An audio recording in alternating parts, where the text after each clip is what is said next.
ഇനി 10 നാൾ മാത്രം. സന്തോഷം പങ്കുവെച്ച് കാളിദാസും തരണിയും. മലയാളികളുടെ പ്രിയപ്പെട്ട താരകുടുംബമാണ് നടൻ ജയറാമിൻ്റേത്. ജയറാമും പാർവതിയും മകൻ കാളിദാസും മകൾ മാളവികയുമെല്ലാം പ്രേക്ഷകർക്ക് ഏറെ സുപരിചിതരാണ്. ഈ വർഷം മെയ് മാസത്തിലായിരുന്നു മാളവികയുടെ വിവാഹം. മാളവികയ്ക്ക് പിന്നാലെ വിവാഹിതനാകാൻ ഒരുങ്ങുകയാണ് മകൻ കാളിദാസും.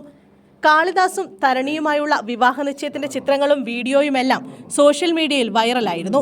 എന്നാൽ കാളിദാസിന്റെ വിവാഹ തീയതി കുറിച്ചുള്ള വിവരമൊന്നും പുറത്തു വന്നിരുന്നില്ല. ഡിസംബറിൽ വിവാഹമുണ്ടാകുമെന്ന് ജയറാമും പാർവതിയും പറഞ്ഞിരുന്നു. ഇപ്പോൾ വിവാഹത്തിന്റെ കൗണ്ട് ഡൗൺ തുടങ്ങിയിരിക്കുകയാണ് കാളിദാസ്. തരണിക്കൊപ്പമുള്ള ചിത്രം പങ്കുവെച്ച് താരം ഇനി 10 നാൾ കൂടിയെന്നാണ് കുറിച്ചിരിക്കുന്നത്. നിരവധി പേരാണ് ഇരുവർക്കും ആശംസകളുമായി എത്തുന്നത്. കഴിഞ്ഞ വർഷം നവംബറിലായിരുന്നു മോഡലായ തരണിയുമായുള്ള കാളിദാസിന്റെ വിവാഹ നിശ്ചയം. നീലഗിരി സ്വദേശിനിയാണ് 24-കാരിയായ തരണി.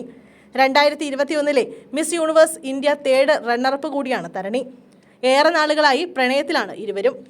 വിവാഹത്തിന് ആദ്യം ക്ഷണിച്ചത് തമിഴ്നാട് മുഖ്യമന്ത്രി MK സ്റ്റാലിനെ ആയിരുന്നു. സ്റ്റാലിന്റെ ചെന്നൈയിലെ വസതിയിലെത്തിയാണ് ജയറാമും കുടുംബവും ക്ഷണക്കത്ത് കൈമാറിയത്. അതേസമയം തമിഴ് സിനിമയിലാണ് കാളിദാസ് ഇപ്പോൾ സജീവം. ധനുഷ് സംവിധാനത്തിൽ ഒരുങ്ങിയ രായനാണ് കാളിദാസിൻ്റെതായി ഒടുവിൽ തിയേറ്ററുകളിലെത്തിയ ചിത്രം.